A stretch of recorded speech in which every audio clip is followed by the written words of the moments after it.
What is up, Packers fans, and welcome back to another episode of the Daily Draft. I'm your host, Ross Uglum. Today's show is brought to you by the good folks right here at Badger State Brewing in Green Bay, Wisconsin.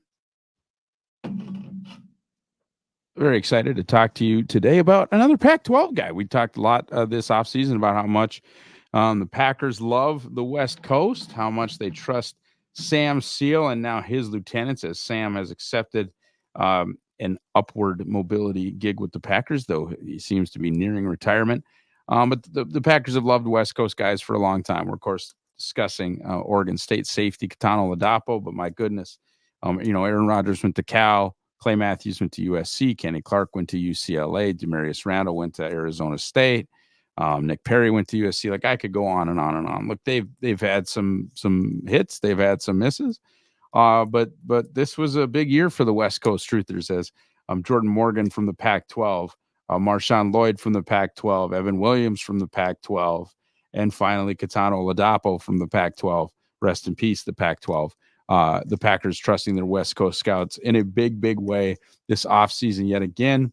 And that, I guess, culminated with the final three picks being Georgia State, Tulane, and Penn State, culminated with Kitan Oladapo from Oregon State. Kitan is interesting, right? Because the Packers, doing the shotgun approach, grabbing a bunch of guys at a position of need is nothing new. They did that the year they took Demarius Randall and Quentin Rollins. Did it the year certainly that they took Jamon Moore, Marquez Valdez-Scantling, and EQ, and they've done it twice again at the same position, right? The year that they took Watson, Dubs, and Toure and turned right around and took Wicks, Dubose, and Jaden Reed. They will do this with positions. Last year, Kraft and Musgrave, they're going to take their swings. And look, I'm not a math guy, right? But, in the second round, let's say there's a 50% chance that Bullard works out. Okay, well, in the fourth round, let's say there's a 30% chance that Evan Williams works out. And let's say that in round 5, then there's a 20% chance that Oladapo works out. And those numbers I'm making those up. But if you have a 50% shot, a 30% shot, and a 20% shot, it's better than just having that 50% shot that you get a viable starter next to Xavier McKinney. And that's some of the stuff that we've talked about in fit, but I want to talk about the player because Kitan was a guy that consensus was higher on than me. I saw a one position player. I saw a box safety that might be able to help you on special teams.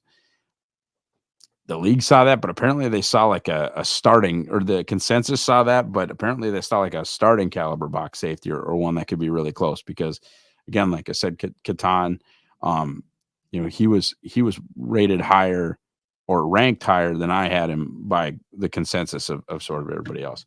Getting into the mock draftable stuff, this is a big human, guys. He is big. 6'2", 216. There's some talk of sub linebacker. I think that makes plenty of sense.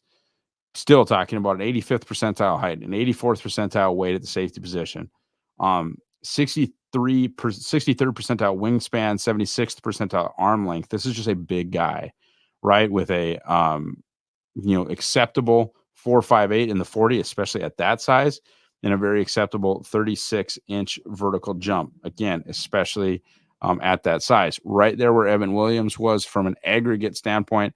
Evan Williams was an 8.20 relative athletic score. Kitan Oladapo is an 8.18. And again, we're talking about, are you athletic enough? Do you just clear the bar? I think both guys do. Neither guy is going to scare you with their athleticism. I think other than that, they might have been drafted a little bit higher. As far as the player, I think, excuse me, you'd like to see more splash plays. You'd like to see more impact. Did have four forced fumbles in 5 years. Did have 3 picks, but that's about it. Okay. Not a ton of turnover worthy plays, or not a ton of turnover creating plays. Oddly enough, like Evan Williams, Oladapo was an effective blitzer. He was credited with 8 sacks. Keep in mind, now I'm looking at Pro Football Focus's stats. They don't do half sacks. So if you were involved in a sack, it's just a sack. I'm guessing there's a chance his college reference page says something different. But again, you got two years here at Oregon State with Pass rush grades above 84, and he's a good blitzer. Um, Good player. I think he's just stiff to me. He's a linear athlete. As far as change of change of pace, he didn't do the agility didn't do the agility drills. That makes sense to me. And I don't mean that to be mean. I just mean like this is a linear athlete who's a little stiff, who's big. I don't think he was going to make himself any money running the three cone drill or the shuttle. I don't. I don't think he was going to make himself any money doing that stuff.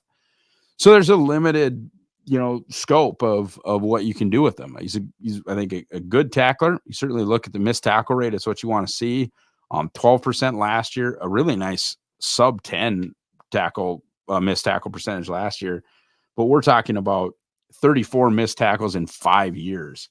Really 4 years as a key contributor, and that's not a very high number. He tackles well. Last year, he was FBS's top graded run defense safety. Now, I want to get, and we've had Sam on, we've had Tampa Bay Trey on before. I'd love to know what run defense grade takes into account. Because do the people grading it know gap assignment? Okay, well, is that what that is? Is pursuit a part of that? Because they do have a tackling grade, and I think so many people equate your run defense ability with your ability to tackle and your ability to get guys on the ground. Well, then why are those two things different? Well, because you tackle on pass plays as well. So is their ability to tackle completely separate and not in the run defense grade at all? Is it part of it? And if it isn't a part of it, okay, well, then what is a run defense grade? Is your ability to shed blocks? Well, as a safety, you shouldn't be shedding blocks. So is it being gap sound? Is it pursuit? Is it, what is it? That's interesting to me. But that him having very good back-to-back run defense grades in a row makes a ton of sense.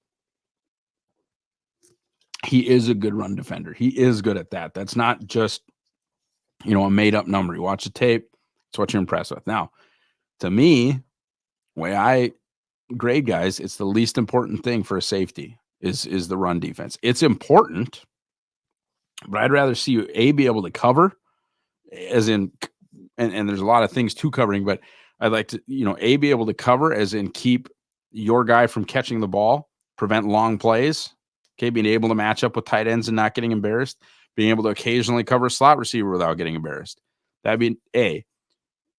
B would absolutely be creating turnovers, creating deflections, creating interceptions, creating fumbles, splash plays. That's B to me. Getting your hand on the football.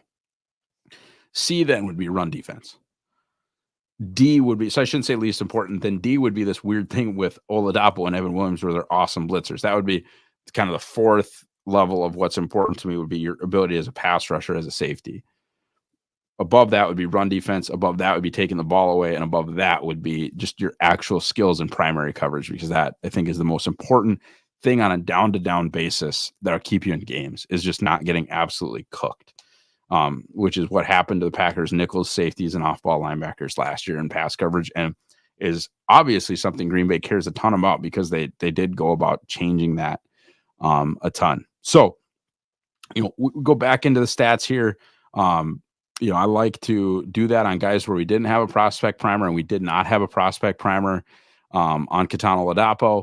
We, again, I ranked him lower than consensus. I really focused on guys that I thought Green Bay might take in that top 91. We ended up going 3 for 5 there. I feel dumb that there wasn't a Marshawn Lloyd video. That's on me, and I never would have done a Hopper video. Just there's no way that I would have done that.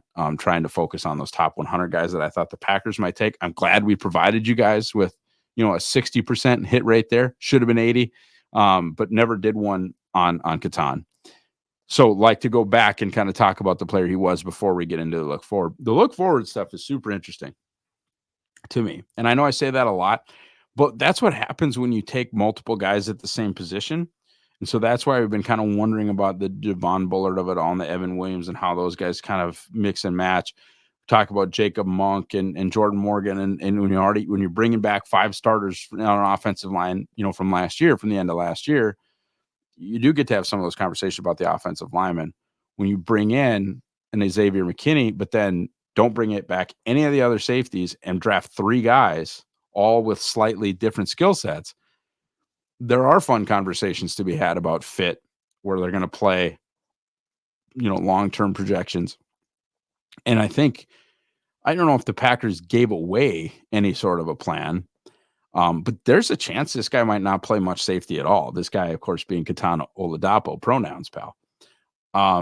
Goody let it slip, and he probably didn't let it slip. I mean, I don't think this is any government secret, but Goody mentioned dime linebacker or nickel linebacker, and that was something that Jim Nagy has been on Locked On. I think Jim Nagy has been on Pack a Day podcast with Andy Herman. I think he did both shows and talked about Kitan as a potential linebacker. And if you understand what I'm saying, like the Raven Green position, or probably more famously the Morgan Burnett position. Now you can do that one of two ways, obviously, right? You can have that player be the strong safety on early downs and then just slide down, or he becomes a sub package guy like Joe Thomas was very similar. Now, Joe Thomas was not a defensive back. We're talking about the linebacker Joe Thomas for the Packers, not the left tackle for the Browns. But Joe Thomas did not really play when Green Bay was in a 2-4-5 nickel or when Green Bay was in a 3-4 base. But he did come on the field in passing downs and play linebacker. Wasn't a defensive back, didn't play strong safety in base, didn't play linebacker really in base unless someone got hurt, but was a sub linebacker. Now, I'm not saying that is the only thing that could ever happen to Kitan Oladapo. I promise I'm not. I think, I thought if you really restrict his role, he could be a poor man's Cam Chancellor, a slightly homeless man's Cam Chancellor, if you will. I think that role is there for him. And I don't know how really important that position is. That I think nickel and free safety have a little bit more value than the strong safety. You don't want that guy to stink, but if he's not the best player on your defense, you're okay. It's fine. So if Oladapo ends up being Morgan Burnett, you're doing backflips. And what I mean by that is the guy that doesn't come off the field. He plays box safety on early downs and then slides into your. Now, this was late career Morgan Burnett because early career Morgan Burnett was just a safety. But late career Morgan Burnett slid down and played linebacker on second and longs, third downs, things like that. And so if you can do that slide down thing with Kitan and he's your starting strong safety and you bring in another safety when you go to sub packages and have Oladapo play next to Quay or play next to Edge or, do whatever. I mean, that's a home run of a fifth round pick. Now, if Kitan Oladapo, as a linear kind of explosive athlete who hits hard, tackles well, is just like one of your top 2 or 3 guys on special teams and is an effective sub linebacker, and you got him with your second pick in the 5th round, and he makes the team for the next 4 years, and all he does is sub linebacker and special teams, guys, that's still a good pick. And I know you're going to be, 5th round pick, I want to see a starter. Like, that's not really how it works. The Packers have figured that out a number of times, right? They have had some oddly insane success in round 5. Dontavion Wicks last year, Kingsley Enagbari the year before that, TJ Slayton the year before that. Kamal Martin was off to a hell of a start the year before that. MVS is a 5th round pick. Aaron Jones was a 5th round pick. You can kind of go on and on. Corey Linsley was a 5th round pick. Green Bay, Justice Mosqueda used to say the draft is 4 rounds. After round 4, go spend time with your family. The Packers have actually found a way. Micah Hyde was a 5th round pick. The Packers have actually really done a great job in making the draft actually 5 rounds long. And so that's why I think, you can't just assume Oladapo isn't going to be anything beyond what I just said, but I think that's on the table. Now, there's the other theory that I talked about when discussing Evan Williams, where Evan Williams and Javon Bullard just play big nickel and are, you can do rock and roll. You can do the interchangeable safety stuff with Xavier McKinney, and each guy can play nickel, each guy can play strong, each guy can play free. And I think, look, if Evan Williams hits like his 80th percentile outcome and Bullard is what you thought he was at pick 58, that works out fine. Now, if you want to go old school and just have the Pete Carroll, Gus Bradley, Dan Quinn secondary back there, and you want to say, okay, X, you're the free, Kitan, you're the strong, and Bullard and Nixon, we're going to have you fight it out for nickel. Evan Williams, you can be a part of that fight too, and whichever one of you comes in second place, you could play dime. Like I said, that's your path for Kitan Oladapo to be like it's like a homeless man's Cam Chancellor. I think that's in the realm of possibility for Kitan is to be a decent box safety, but the interchangeability part is where you lose me. I do not want to see Kitan Oladapo ever covering a slot receiver. He'd be fine as a tight end matchup guy, especially on kind of the taller Cole Kmet types. I don't think I want him out there on Laporta, who's like 6'2" and is basically just a giant wide receiver who can actually block. Um, I like that for him. I just don't see the interchangeability piece. I see a true strong safety, and that certainly differentiates him from every other safety on the Packers roster. Anthony Johnson Jr. is a corner convert.